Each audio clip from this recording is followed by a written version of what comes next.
Hi guys, Assalamualaikum and welcome again sa Summer TV. So pag-uusapan natin ngayon kung paano tayo maka-withdraw ng pera sa ating Land Bank account kahit na wala tayong ATM card. Okay, so let's say nawala natin or nawala yung ating ATM card sa Land Bank. So paano ba natin magamit yung pera natin dun sa ating bangko? Okay, so paano ba tayo maka-request ng pera or maka-withdraw ng pera kahit wala tayong ATM card? So, madali lang guys. So, be sure na meron tayong Land Bank application sa ating cellphone. So, open lang natin. And then, dapat guys is meron na tayong account dito sa Land Bank Mobile Banking. So, mag-register lang tayo. And then, after natin mag-register, so, magla-login lang tayo. Okay, so, ayan. Okay, so, ayan, naka-login na tayo. So, ang gagawin natin guys is magre-request tayo ng withdrawal, cardless withdrawal. So, dito tayo sa more. Okay. So, ayan, as you can see dito sa ibaba ng checkbook request, meron tayong makikitang cardless withdrawal. So, ibig sabihin, hindi na natin kailangan gumamit ng card para maka-withdraw tayo sa Land Bank. So, pindutin lang natin yan guys. So, ayan yung makikita natin. So, meron tayong makikitang cash code request and then inquire or manage request.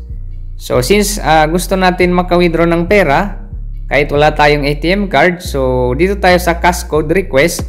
So, ngayon, magre-request tayo ngayon ng code para maka-withdraw tayo kahit hindi natin gamit yung ating ATM card sa Land Bank. Okay? So, ayan. So, pindutin lang natin ito. Cash code request. Okay, so ayan. So, as you can see, yan yung account number natin. Then, ayan yung laman. So, ngayon, ang gagawin natin guys is select natin yung amount kung magkano. So, let's say, dito lang tayo sa 500. So, kung sobra dito, for example, 11,000. So, type lang natin dito. So, ayan. So, ngayon, dito tayo muna sa 500. Okay.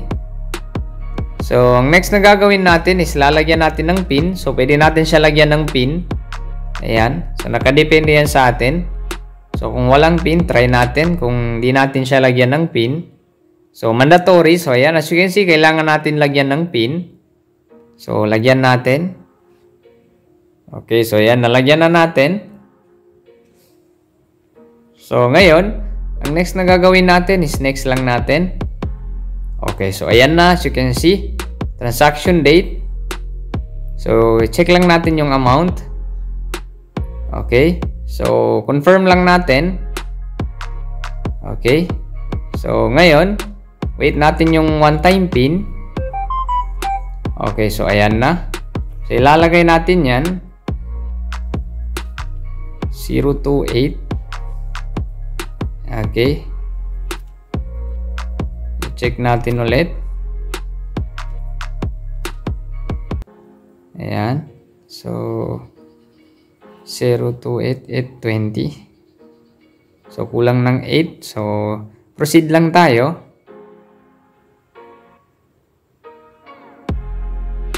Okay. So, wait lang natin.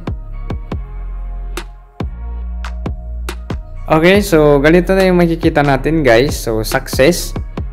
So, as you can see, yung cash code is nandyan na. So, hindi ko na lang ipapakita guys for security purposes. So, this is sample only guys. So, pero ganito yung makikita natin guys after ng verification ng ating ano yan, yung code natin, yung one-time pin. So, ayan, successful na siya. Your transaction is successful. Your cash code is, ayan, so nandyan, nakalagay dyan yung number. 6 digits siya, guys. So, kindly save the cash code. You will use this when you transact at ATM. Please note that the cash code will expire within 30 minutes. Okay? So, kailangan, guys, pag ginawa natin ito, so, kailangan nasa ATM center na tayo.